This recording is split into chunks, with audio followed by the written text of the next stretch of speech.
Hello everyone, welcome to my YouTube classes. पिछले class के जो वीडियो में आपको सब्जेक्ट वर्ब एग्रीमेंट का इंट्रोडक्शन मिला। आज हम लोग सब्जेक्ट वर्ब एग्रीमेंट के बेसिक रूल्स को स्टडी करेंगे और सबसे पहले पिछले क्लास में जो हमने पढ़ाई की उसको एक बार रिवाइज करेंगे। पिछले क्लास में हमने देखा कि हमने एक चैप्टर स्टार्ट किया सब्जेक्ट वर्ब एग्रीमेंट, जिसमें हमने सब्जेक्ट के बारे में जाना। सब्जेक्ट क्या होता है? तो किसी भी सेंटेंस में सब्जेक्ट को दो तरह से पहचाना जा सकता है। अगर आप सब्जेक्ट पहचानना चाहते हैं तो आपको देखना होगा कि सेंटेंस में काम हो रहा है या नहीं। अगर कोई काम हो रहा है तो जो काम कर रहा है वो सब्जेक्ट होगा। अगर सेंटेंस में कोई काम नहीं हो रहा है तो आप जिसके बारे में बात करते हैं वो सब्जेक्ट होता है। सब्जेक्ट के बारे में हमने जाना कि सब्जेक्ट बेसिकली नाउन होता है। नाउन के दो फॉर्म होते हैं, एक सिंगुलर और दूसरा प्लूरल। आप याद कर सकते हैं कि नाउन प्लूरल कब बनता है? जब नाउन में एस या एस जुड़ता है। जब नाउन में एस या एस जुड़ा होता है तो वो क्या बन जाता है? प्लूरल। लेकिन अगर आप बात याद करेंगे वर्ब की, तो वर्ब के भी दो फॉर्म होते हैं, एक होता है सिंगुलर और एक होता है प्लूरल। अगर वर्ब के दो फॉर्म की बात करें तो जो वर्ब सिंगुलर होगा उसमें एस और एस जुड़ा होगा। जो वर्ब सिंगुलर होगा उसमें एस और एस जुड़ा होगा। तो दिमाग में एक बार फिर बैठाने की कोशिश करें कि अगर नाउन में एस और एस जुड़ा है तो नाउन प्लूरल है, और अगर वर्ब में एस और एस जुड़ा है तो वर्ब सिंगुलर है। सिंगुलर वर्ब की पहचान यही है। हमने कुछ वर्ब को सब्जेक्ट के साथ लिंक किया था कि भैया सब्जेक्ट के साथ आने वाले यही वर्ब हैं, और उन्हीं वर्ब को आज हम लोग स्टडी करेंगे कि कौन से सब्जेक्ट के साथ कौन से वर्ब आते हैं। हम जरा सिंगुलर और प्लूरल वर्ब को यहां साइड में लिख लेते हैं। देखिए, कुछ वर्ब सिंगुलर थे और कुछ वर्ब प्लूरल थे। पहले उनका लिस्ट तैयार कर ले। सिंगुलर में इज एम आर में इज आया। एम और आर को मैंने कहा था प्लूरल के साइड रखना, उसमें भी एम को घेर लोगे। आज कहानी क्लियर हो जाएगी इसकी। हैज और हैव में हैज सिंगुलर और हैव प्लूरल। डू और डज में डज सिंगुलर और डू प्लूरल। वॉज और वेयर में वॉज सिंगुलर और वेयर प्लूरल। और V1 और V5 में V5 सिंगुलर और V1 प्लूरल। अगर आप गौर से देखें तो इतने ही वर्ब हैं जो ऑप्शन में आते हैं, और जो वर्ब ऑप्शन में आते हैं वही सिंगुलर या प्लूरल होंगे, और उनमें भी सिंगुलर वाले वर्ब के लास्ट में एस या ईएस जरूर होगा। तो ऐसे वर्ब को हम लोग सिंगुलर माने, बाकी सारे वर्ब को हमने कौन सी कैटेगरी में रखा? प्लूरल कैटेगरी में रखा। अब इस चैप्टर के लिए आप एक बात अपने दिमाग में रखें, कुछ ऐसे वर्ड्स हैं जो हम लोग बार बार यूज करेंगे। फॉर एग्जाम्पल, हम लोग सिंगुलर नाउन को बार बार लिखेंगे। Singular noun, plural noun, singular countable noun, plural countable noun. तो ऐसे शब्दों के लिए हम लोग अपने दिमाग में एब्रिविएशन सेट करेंगे। अगर हम कहीं पे एसएन लिख रहे हैं तो एसएन का मतलब होता है सिंगुलर नाउन। अगर पीएन लिख रहे हैं तो पीएन का मतलब होता है प्लूरल नाउन। अगर एससीएन लिखा गया तो मतलब हुआ सिंगुलर काउंटेबल नाउन, और अगर पीसीएन लिखा गया तो मतलब हुआ प्लूरल काउंटेबल नाउन। अगर हमने लिखा एसभी तो मतलब हुआ सिंगुलर वर्ब। अगर हमने लिखा पीभी तो मतलब हुआ प्लूरल वर्ब। अगर हमने लिखा एसयूएन तो मीनिंग दिया singular uncountable noun. Uncountable noun singular ही होगा, इसलिए हम एसयूएन ही लिख सकते हैं, और पीयूएन हम लोग नहीं लिख सकते, यानी प्लूरल अनकाउंटेबल नाउन नहीं लिख सकते हैं, क्योंकि हम लोग अनकाउंटेबल नाउन को प्लूरल नहीं करते। आपको अच्छी तरह याद होगा, आप वाटर का वाटर्स नहीं लिखते। तो अब हम लोग इस चैप्टर के पॉइंट्स को स्टार्ट करते हैं। आज बहुत ही बेसिक पॉइंट्स पढ़ाए जाएंगे। देख करके आपको लगेगा कि ये चीजें तो हमें आती हैं, बट जैसे जैसे वीडियोस अपलोड होते चले जाएंगे, कंटेंट जो है वो थोड़े टफ होते चले जाएंगे और स्टैंडर्ड होते चले जाएंगे। इसलिए सारी चीजों को अच्छे से समझने का प्रयास कीजिए। सबसे पहला जो हम लोग पॉइंट पढ़ेंगे, उस पॉइंट के लैंग्वेज को समझोगे। मैंने यहां पे लिखा एस एन और एरो देकर के लिखा एस भी। तो लैंग्वेज आप खुद बनाना सीखिए। आपने कई बार इंग्लिश पढ़ी है और लैंग्वेज लिख लिख के पढ़ी है, कितनी अच्छी तरह से याद है, इस बात को जरा चेक कर ले। आप लैंग्वेज खुद बनाना सीखे। मैं इस साइड सब्जेक्ट लिख रहा हूं और इस साइड वर्ब लिख रहा हूं। अगर किसी सेंटेंस का सब्जेक्ट सिंगुलर नाउन हो, अगर किसी सेंटेंस का सब्जेक्ट सिंगुलर नाउन हो तो वर्ब कैसा होगा? सिंगुलर। सिंगुलर नाउन के रहने पे वर्ब कैसा होगा? सिंगुलर। जैसे एग्जांपल अगर हम बोलते हैं the boy is reading, the boy is reading. अगर मैं कह दूं the teacher want or wants rest, तो अब आप सबसे पहले वाले एग्जांपल को जरा गौर से देखें। द बॉय इज रीडिंग, यहां पे बॉय एक सिंगुलर नाउन था, एक लड़की की बात हुई, तो सिंगुलर नाउन सब्जेक्ट है, तो वर्ब कौन सा? Singular verb. अब सिंगुलर वर्ब में तो बहुत सारे वर्ब हैं, लेकिन हमें यहां ऑप्शन दिया गया इज एम आर का। किसका? इज एम आर का। तो इज एम आर में हमने सिंगुलर किसको रखा? इज को, इसलिए बॉय के साथ हमने क्या लगाया? इज। दूसरे एग्जांपल को अगर आप गौर करके देखें, ये आपके लिए है, द टीचर वांट और वांट्स रेस्ट। अगर गौर से देखें तो हमारे पास सब्जेक्ट टीचर है, जो कि एक सिंगुलर नाउन है, और जब एक सिंगुलर नाउन सब्जेक्ट है तो वर्ब भी सिंगुलर आएगा। हमारे पास दो वर्ब दिए गए, एक वांट और एक वांट्स। अगर आप देखें तो वांट V1 है और वांट्स V5 है, तो जो V5 है वही तो सिंगुलर है, क्योंकि वर्ब में s लगा तो सिंगुलर और नाउन में s लगा तो प्लूरल। फिर से याद कीजिए, नाउन में s या s लगा तो प्लूरल, और अगर वर्ब में s और s लगा तो सिंगुलर। इस वजह से हम यहां वांट को गलत मानेंगे और सही किसको मानेंगे? वांट्स को, क्योंकि हमारा सब्जेक्ट जो है वो एक सिंगुलर नाउन है। इसका मतलब कभी भी किसी भी सेंटेंस का सब्जेक्ट अगर सिंगुलर नाउन हो तो वर्ब सिंगुलर होना चाहिए, और सिंगुलर वर्ब की पहचान है लास्ट में s और es। अब पॉइंट नंबर 2 पे आते हैं। पॉइंट नंबर 2 जस्ट इसका अपोजिट है। एक ऐसा सब्जेक्ट जो प्लूरल नाउन हो तो आप वर्ब कैसा देंगे? प्लूरल वर्ब देंगे। अगर किसी सेंटेंस का सब्जेक्ट प्लूरल नाउन होगा तो जो वर्ब देंगे वो वर्ब भी कैसा होगा? प्लूरल होगा। एग्जाम्पल के तौर पे अगर मैं बोल दूं बॉयज इज और आर रीडिंग, अगर आपको कह दिया जाए टीचर्स वांट और वांट्स रेस्ट, ठीक है, दो सेंटेंसेस है आपके सामने। सबसे पहला वाला जो एग्जांपल है वो कह रहा है बॉयज इज और आर रीडिंग, तो यहां पे बॉयज कैसा नाउन हुआ? प्लूरल नाउन, और जब किसी सेंटेंस का सब्जेक्ट एक प्लूरल नाउन होगा तो आने वाला वर्ब भी प्लूरल होगा। तो इज और आर में प्लूरल वर्ब कौन है? तो भैया सिंगुलर वो होगा जिसके लास्ट में एस लगा, इसको हटा लो तो हमारा प्लूरल वर्ब हमें अपने आप मिल जाएगा। तो सेंटेंस बन गया बॉयज आर रीडिंग। दूसरे एग्जांपल की अगर बात कर ले, टीचर्स वांट और वांट्स रेस्ट, तो यहां जो सब्जेक्ट हुआ वो टीचर्स है, एक प्लूरल नाउन, और प्लूरल नाउन के साथ आने वाला वर्ब भी कैसा होगा? प्लूरल वर्ब होगा। इस वजह से जिस वर्ब के लास्ट में एस या यस है उसको काट लेंगे, क्योंकि वो तो सिंगुलर होता है। जो सही वर्ब है वो क्या होगा? वांट। तो दिमाग में ये रखेंगे कि जब किसी सेंटेंस का सब्जेक्ट सिंगुलर नाउन हो तो वर्ब भी सिंगुलर होगा, अगर किसी सेंटेंस का सब्जेक्ट प्लूरल नाउन होगा तो वर्ब भी प्लूरल देंगे। और एक बात दिमाग में रखें कि नाउन में एस और यस जुड़ना मतलब प्लूरल बन जाना, लेकिन वर्ब में एस और यस जुड़ना मतलब सिंगुलर बन जाना। ठीक है, तो आप इस पॉइंट का स्क्रीनशॉट ले लें। मैं अगले पॉइंट की तरफ आता हूं। आपका स्क्रीनशॉट हो गया होगा। चलिए पॉइंट नंबर 3 की तरफ बढ़ते हैं। देखिए पॉइंट नंबर 3 की तरफ जाने से पहले मैं आपको एक बात पढ़ाना चाहूंगा जो एंड और के बारे में है। ध्यान से समझिएगा, एंड और में कुछ फर्क है, और वो फर्क इसको ग्रामर में कहीं ना कहीं अलग अलग कॉन्सेप्ट यूज करने पे मजबूर करता है।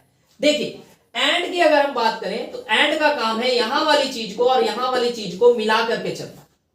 एंड का काम है इन दोनों चीजों को, या अगर आप 3 चीजें जोड़ लेते हैं, अगर आप 4 चीजें जोड़ लेते हैं, सबको मिला के करना। कौन? And.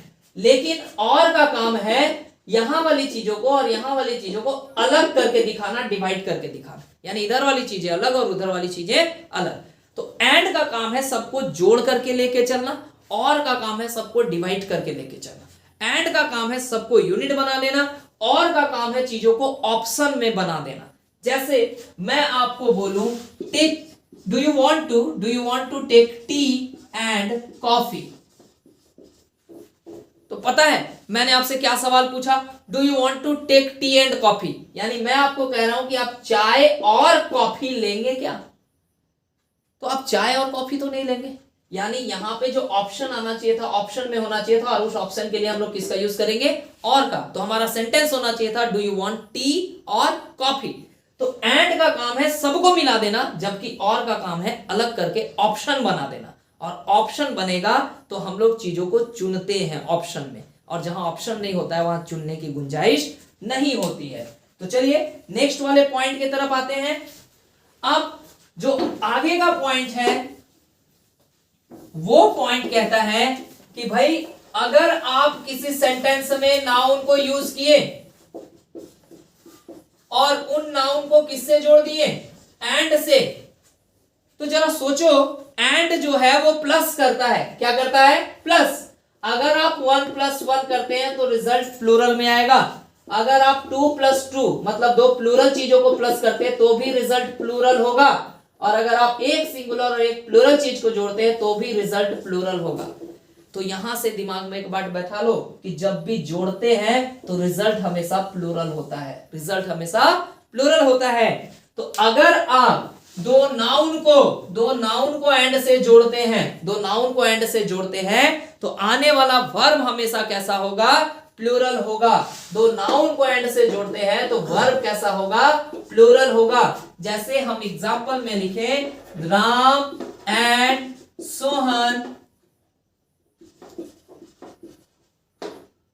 was or were reading।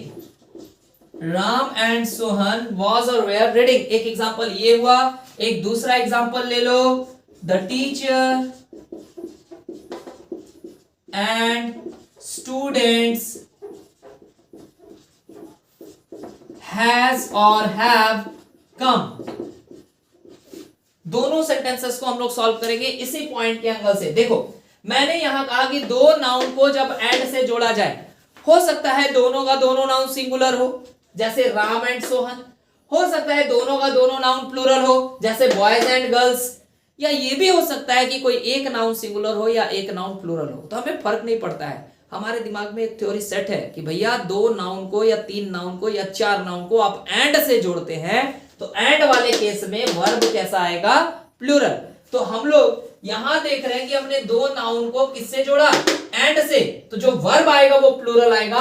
तो सिंगुलर वाले को काट दो, ये सही हो जाएगा। ये सिंगुलर क्यों था, क्योंकि उसके लास्ट में एस लगा हुआ था। ठीक, अगर मैं बात करूं द टीचर एंड स्टूडेंट्स, यहां एक नाउन सिंगुलर एक नाउन प्लूरल है, फर्क नहीं पड़ता, जोड़ने वाला कौन है, एंड। और जब दो नाउन को एंड से जोड़ते हैं तो वर्ब हमेशा प्लूरल चाहिए, इस वजह से यहां हैव सही हुआ और हैज गलत हो गया। क्लियर हो गया होगा पॉइंट। अब हम इसी पॉइंट को लेकर के पॉइंट नंबर 4 में आते हैं, लेकिन इस बार जो काम करेंगे वो काम किसकी सहायता से होगा, और की सहायता से। अब और के केस में ध्यान दीजिएगा, और के केस में हमें डायरेक्टली नहीं पता है कि वर्ब कैसा आएगा। एंड के केस में हम इजीली कह सकते हैं कि वर्ब प्लूरल आएगा, बट और के केस में हमें थोड़ा अलर्ट रहने की आवश्यकता है। देखो अभी अभी मैंने बताया था कि और का काम है ऑप्शन में बांटना, चीजें ऑप्शन में आती हैं, और जब चीजें ऑप्शन में आती हैं तो वहां सिलेक्शन की गुंजाइश हो जाती है। तो ठीक इसी तरह से जब दो नाउन को या दो सब्जेक्ट्स को आपस में और से जोड़िएगा तो वर्ब के पास सिलेक्शन की गुंजाइश होगी, और कौन सा सब्जेक्ट वर्ब को सेलेक्ट करेगा, बस हमें यही जानना है। तो मैं यहां पे एक स्टेटमेंट लिख रहा हूं, पहले स्टेटमेंट सुनो। Verb is used according to the nearest subject. क्या लिखा मैंने, verb is used according to the nearest subject, यानी और के केस में, और के केस में आपको ध्यान रखना है कि हम डायरेक्टली नहीं बोलेंगे कि वर्ब सिंगुलर होगा या फिर प्लूरल होगा। और के केस में जब दो नाउन और से जुड़े हों तो हम ये बोलेंगे कि जब भी वर्ब आएगा तो नियरेस्ट सब्जेक्ट के अनुसार आएगा, यानी वर्ब अपने सबसे नजदीक वाले सब्जेक्ट के अनुसार आएगा। फिर से सुनिएगा, वर्ब अपने सबसे नजदीक वाले सब्जेक्ट के अनुसार आएगा। अब हम इन्हीं एग्जांपल को और के द्वारा लिखेंगे, जैसे राम और सोहन was और were reading, ये पहला सेंटेंस है। And the second sentence is the teacher और स्टूडेंट्स हैज और हैव कम। ये दोनों सेंटेंस है हमारे पास। अब इन दोनों सेंटेंसेस को अगर हम गौर करें तो यहां पे दो सिंगुलर नाउन और से जुड़े हैं, तो और से जुड़े हैं और वर्ब यहां दे रहे हैं आप। तो यहां वर्ब देने का मतलब क्या है कि नजदीक वाला सब्जेक्ट कौन हुआ, राम या सोहन। तो ऑब्वियसली राम नजदीक का सब्जेक्ट नहीं है, नजदीक का सब्जेक्ट कौन है, सोहन। तो जो वर्ब आप यहां लाइएगा वो वर्ब सोहन के अनुसार आएगा, और सोहन सिंगुलर नाउन है, इस वजह से वर्ब वाज सही होगा, वेयर सही नहीं होगा। कभी भी इस सेंटेंस में ये सोचने की गलती ना करें कि सर ये वाज राम के अनुसार आया, कभी नहीं। जब दो नाउन को और से जोड़ेंगे तो वर्ब नजदीक वाले के अनुसार आएगा। अब इस बात को मैं यहां साबित करूंगा, ध्यान दीजिए।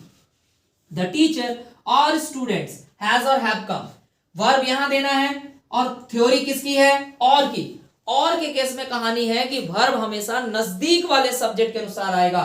तो देखो इस बार वर्ब के नजदीक कौन सा सब्जेक्ट हुआ, स्टूडेंट्स। और स्टूडेंट्स एक प्लूरल नाउन है, देखो नाउन में एस लगा है ना, स्टूडेंट्स एक प्लूरल नाउन है और प्लूरल नाउन के साथ आने वाला वर्ब प्लूरल होगा, इस वजह से हैव सही और हैज गलत। तो हमारा सेंटेंस हुआ द टीचर और स्टूडेंट्स हैव कम।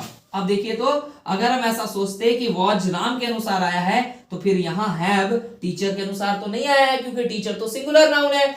इसलिए थ्योरी ऐसी होनी चाहिए जो कहीं भी कंफ्यूजन ना छोड़े। थ्योरी याद रखो, जब नाउन को आपस में और से जोड़ोगे, कैसा भी नाउन हो फर्क नहीं पड़ता, अगर और से जोड़िएगा तो वर्ब हमेशा नियरेस्ट सब्जेक्ट के अनुसार आएगा, नजदीक वाले सब्जेक्ट के अनुसार आएगा। लेकिन एंड में अगर दो नाउन को या तीन नाउन को आप जोड़ते हैं तो वर्ब हमेशा प्लूरल होगा। एंड से जुड़ने वाला नाउन वर्ब हमेशा प्लूरल लेगा, और से जुड़ने वाला नाउन अपने नियरेस्ट सब्जेक्ट के अनुसार वर्ब लेगा। क्लियर हो गई ये बात? तो नाउन वाला कुछ मुद्दा हमारा क्लियर हुआ। पहला पॉइंट हमने क्या देखा, रिवाइज कीजिए। सबसे पहला पॉइंट देखा कि अगर सिंगुलर नाउन सब्जेक्ट हो तो वर्ब सिंगुलर देना है भाई, अगर प्लूरल नाउन सब्जेक्ट हो तो वर्ब प्लूरल आएगा, अगर दो या तीन चार नाउन को आप एंड से जोड़ दो तो भी वर्ब प्लूरल आएगा, लेकिन अगर आप दो चार नाउन को और से जोड़ देते हो तो वर्ब हमेशा नजदीक वाले सब्जेक्ट के अनुसार आएगा। ठीक है, दो पॉइंट और आज हम लोग देखेंगे क्योंकि वो इन्हीं से मिलते जुलते हैं, उन पॉइंट्स को आज हम लोग सीखेंगे। आप स्क्रीनशॉट ले लें। चलिए, स्क्रीनशॉट लेने का मतलब आप वीडियो को पॉज करके स्क्रीनशॉट आराम से ले लीजिए और फिर आगे बढ़िए। देखिए, पॉइंट नंबर 4 के बाद पॉइंट नंबर 5 में आने से पहले मैं आपको एक बात बता दूं। अब मैं आपको पढ़ाने जा रहा हूं दो पॉइंट जो प्रोनाउन पे डिपेंड करेंगे। तो अभी आपके लिए प्रोनाउन क्या है, तो बेसिकली हम लोग क्या जानते हैं, प्रोनाउन नाउन के बदले में आने वाले शब्द हैं। भाई आपके बदले में आपका दोस्त पढ़ ले, आपको भी अच्छा नहीं लगेगा, तो नाउन के बदले में कोई क्यों आएगा, तो ये बात भी सोचनी होती है। प्रोनाउन ऐसे शब्द होते हैं जो नाउन के रिपीटेशन को अवॉइड करते हैं। रिपीटेशन यानी एक नाउन को बार बार दोहराया ना जाए, इस वजह से प्रोनाउन आता है। तो नाउन, प्रोनाउन का मेन काम है नाउन के रिपीटेशन को रोकना। अब देखो, प्रोनाउन यहां हम लोग सीखेंगे पर्सन के आधार पे। किस आधार पे, पर्सन के आधार पे। और आपको अच्छी तरह पता होगा पर्सन 3 होते हैं, फर्स्ट पर्सन, सेकंड पर्सन और थर्ड पर्सन। अच्छे से समझना, पर्सन 3 होते हैं, फर्स्ट पर्सन, सेकंड पर्सन और थर्ड पर्सन। अगर हम फर्स्ट पर्सन की बात करें तो आई और वी है, सेकंड पर्सन की बात करें तो यू है, थर्ड पर्सन की बात करें तो ही, सी, इट सिंगुलर में है और दे आ गया प्लूरल में। ये हमारे 3 पर्सन हैं। अब मैं आपके सामने कुछ लिख रहा हूं, ध्यान देना। मैंने लिखा मैं, तुम और वह। ध्यान से समझेंगे क्या लिखा मैंने, मैं, तुम और वह। I know that you know the English of these words. आप इन वर्ड्स की इंग्लिश जानते हैं, बट अगर हम यहाँ पे लिखते हैं I, you and he, तो हम सही भी हो सकते हैं और गलत भी हो सकते हैं, क्योंकि कभी कभी हमें लिखना पड़ता है you, he and I। ध्यान से समझिए, मैं, तुम और वह, क्या हुआ, तीनों पर्सन एक साथ आ गए, या कोई 2 पर्सन एक साथ आ जाए, कोई भी 2 पर्सन एक साथ आ जाए, तो आपको वहां पे उन पर्सन को अरेंज करना पड़ेगा। और अरेंज करने के लिए एक नियम बनाया गया। कौन सा नियम बनाया गया भाई, तो 2 फार्मूले बनाए गए।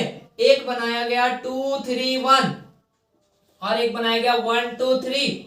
गौर से देखिए तो 2 3 दोनों में है, बस घूम कौन रहा है, फर्स्ट वाला। फर्स्ट वाला कभी लास्ट में आ रहा है तो कभी बिल्कुल फर्स्ट में आ रहा है। तो इन दोनों के बीच डिफरेंस क्या है समझे। 2 3 1 वाला फॉर्मूला तब यूज करेंगे जब गुड सेंस की बातें हो, अच्छे सेंस की बातें हो, और जब बैड सेंस की बातें हो तो आप 1 2 3। मैं आपको एक एग्जांपल दे दूं, जैसे मैं और मेरे बड़े भाई साहब, हम लोग दोनों किसी चाय की टपरी पे चाय पीने गए। अब जैसे ही चाय वाले ने चाय मुझे दी, मैं कभी चाय पीना स्टार्ट नहीं करूंगा, मैं उसे पहले भैया को ऑफर कर दूंगा। यानी मैंने अपने आप को कहां रखा, लास्ट में। मैंने अपने आप को कहां रखा, लास्ट में। लेकिन मुझसे और मेरे दोस्त से कोई अपराध हो गया, मुझसे और मेरे दोस्त से कोई अपराध हो गया, तो हमें बुजुर्गों ने क्या सिखाया है, कोई अपना अपराध स्वीकार करे या ना करे, आप अपनी गलती मान लें। तो इसका मतलब है कि जब बैड सेंस होगा तो हम अपने आप को कहां रखेंगे, पहले रखेंगे। तो याद रखेंगे दो फार्मूला है 2 3 1 और 1 2 3, एक गुड सेंस के लिए और एक बैड सेंस के लिए। जैसे मैं, तुम और वह स्कूल जा रहे हैं तो भैया अच्छी बात है, मैं, तुम और वह मूवी देखने जा रहे हैं अच्छी बात है, तो हम लोग गुड सेंस वाला फार्मूला लगाएंगे यू ही एंड आई। लेकिन मैं, तुम और वह चोरी करने जा रहे हैं तो ये बुरी बात हुई, यहां पे हमें लिखना होगा आई यू एंड ही। तो ये अरेंजमेंट ध्यान रखिएगा। आज तक आपके एग्जाम में गुड सेंस वाले से क्वेश्चन आए हैं, कैसे आए हैं वो भी मैं बता देता हूं। एग्जाम लिखता है I and you are going to school, I and you are, जबकि होना क्या चाहिए, यू एंड आई आर। फिर हम लोग बोलचाल की भाषा में बात करते हैं मैं और मेरे दोस्त, तो इंग्लिश बोलते हैं आई एंड माई फ्रेंड्स, जबकि होना क्या चाहिए, माई फ्रेंड्स एंड आई। अपने आप को लास्ट में रखना है, ठीक है। तो चलिए ये अरेंज करना अगर आप सीख गए होंगे, तो अब मैं प्रोनाउन से रिलेटेड आपको 2 पॉइंट पढ़ा दूं जिसमें एंड जुड़ा है और जुड़ा है, ठीक है। स्क्रीनशॉट ले लीजिए।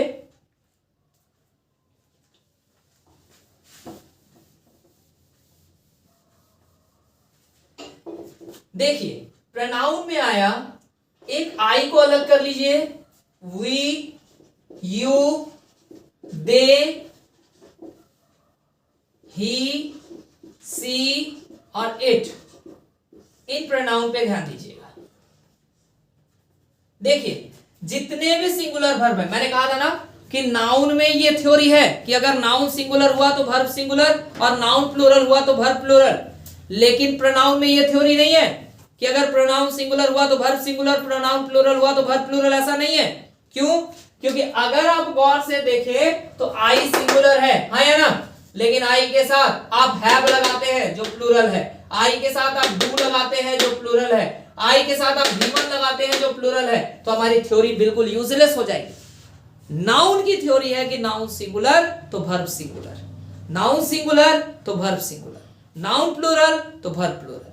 प्रोनाउन की ये थ्योरी नहीं। प्रोनाउन की थ्योरी जरा ध्यान से समझे। प्रोनाउन कहता है कि अगर ही, सी और इट हो, ही, सी और इट हो तो इसके साथ singular verb, he, she, it के साथ सिंगुलर वर्ब। तो सिंगुलर वर्ब सब कोई लगा दो भाई, इज लगा दो, हैज लगा दो, डज लगा लो, वाज ले आओ और V5 ला लो। सारे सिंगुलर वर्ब दे दिए मैंने ही, सी, इट को, लेकिन आई को मैंने घेर के रखा है क्योंकि आई के साथ एक सिंगुलर वर्ब आएगा और वो है वॉज। कौन सा वर्ब है? वॉज। इसके अलावा आप चेक करके देख ले, आई का लिस्ट भी प्लूरल से भरा हुआ है, एम, हैव, डू और V1। बाकी ये जो वी, यू, दे है, इनके साथ तो हम लोग प्लूरल वर्ब यूज करते ही है, वेयर, आर, हैव, डू और V1। यानी प्रोनाउन की थ्योरी है कि ही, सी, इट के साथ singular verb, he, she, it के साथ सिंगुलर वर्ब, बाकी सारे प्रोनाउन के साथ प्लूरल वर्ब, बस आई के साथ एक सिंगुलर वर्ब यूज करेंगे, वो है वॉज, ना कि वेयर। आई, वेयर इमेजिनेशन वाले सेंटेंसेस में आएगा। कौन से सेंटेंसेस में? इमेजिनेशन। याद होगा आपको, काश मैं एक राजा होता, if I were a king. क्या कहते हैं हम? If I were a king. I के साथ नॉर्मल सेंटेंसेस में वॉज का यूज करेंगे, वेयर का यूज नहीं करेंगे। आई के साथ आने वाला एकमात्र singular verb, rest of the verb I के साथ आप प्लूरल लगाते हैं। अब ध्यान दो पॉइंट नंबर 5 पे। मैंने अगर 2 प्रोनाउन को, 3 प्रोनाउन को एंड से जोड़ दिया, 2 प्रोनाउन हो या 3 प्रोनाउन हो, एंड से जुड़ा, तो भैया जोड़ने वाला कौन? एंड। इसका मतलब वर्ब कैसा, प्लूरल। वही प्रोनाउन नाउन वाली थ्योरी कि जब दो नाउन को एंड से जोड़ते हैं तो वर्ब प्लूरल आएगा, ठीक वैसे ही दो प्रोनाउन को अगर एंड से जोड़ा जाए तो भी वर्ब प्लूरल आएगा। जैसे एग्जांपल अगर हम बोले you and I R going, you and I R going, कभी भी दिमाग में ये ना रखे कि यू के अनुसार आई आर आ रहा है, कभी भी दिमाग में ना रखे। यू एंड आई दो प्रोनाउन को एंड से जोड़ा गया, इस वजह से कौन आया, आर। अगर आप यहां पे लिखते बाबू ही एंड आई, तो क्या लॉजिकली सोचिए ही के साथ आर लगता है, नहीं, ही के साथ तो इज लगता है, आई के साथ तो एम लगता है, लेकिन यहाँ ना ही इज देंगे ना ही एम देंगे, सिर्फ आर ही सही होगा और बोलेंगे ही एंड आई आर गोइंग।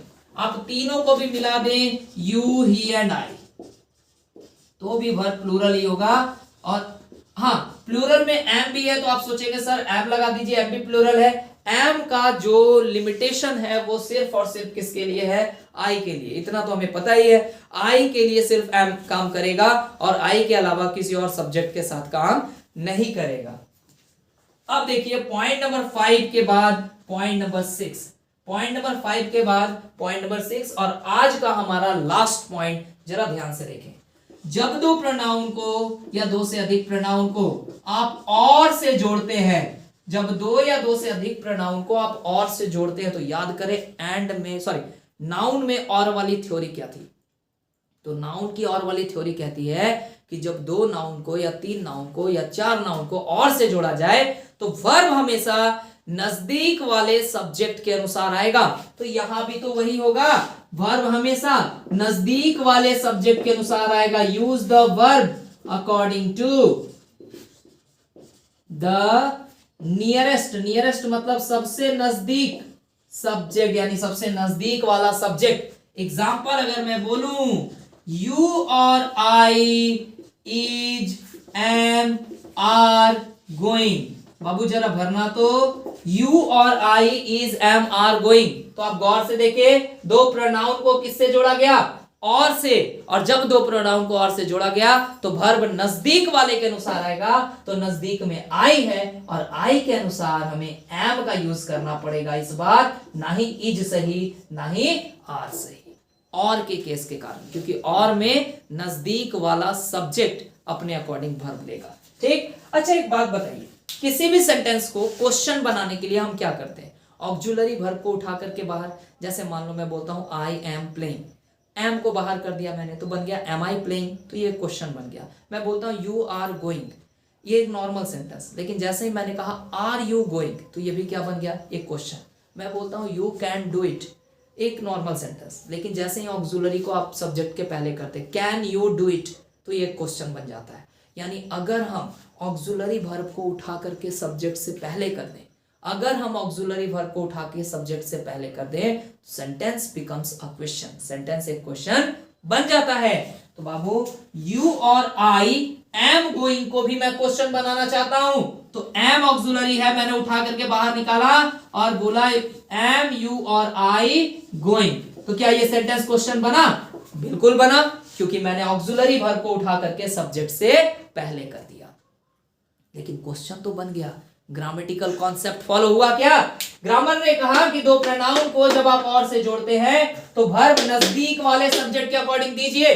अब आप देखिए तो यहाँ पे दो सब्जेक्ट है और जोड़ने वाला और है, लेकिन वर्ब यहां आया ना, तो इसके नजदीक वाला सब्जेक्ट यू होगा या आई होगा, ऑब्वियसली यू होगा, तो यू के कारण यहां हम एम कभी नहीं रख पाएंगे, हमें क्या रखना होगा, आर। यानी जो सेंटेंस यहां था यू और आई एम गोइंग, वही क्वेश्चन में क्या बन गया, आर यू और आई गोइंग। तो अगर ग्रामेटिकल पॉइंट्स को ध्यान में रखेंगे तो किसी भी क्वेश्चन में आपको प्रॉब्लम नहीं होगा, लेकिन पॉइंट को ध्यान में नहीं रखेंगे तो भैया हर क्वेश्चन बस प्रॉब्लम देने के लिए है, क्योंकि एग्जाम में एक आंसर सही है, बाकी के 3 या 4 गलत हैं, तो गलत होने का चांस ज्यादा होगा। अगर कंफ्यूजन है तो कंफ्यूजन बिल्कुल क्लियर होना चाहिए, कोई डाउट नहीं होना चाहिए। तो आज का हमारा क्लास यहीं तक रहेगा और अगले वीडियो में आने से पहले आप इन 6 पॉइंट्स को बार बार स्टडी करें। भले ये बेसिक है, लेकिन इस बेसिक को भी अपने दिमाग में बैठाइए और आपको पढ़ने के बाद लगा होगा कि ये बेसिक चीजों के बारे में हमें तर्क वितर्क कितना आता था। अगले क्लास में नए वीडियो के साथ और नए पॉइंट्स के साथ मिलेंगे और कुछ नया सीखने की कोशिश करेंगे। तब तक के लिए thank you, have a good day.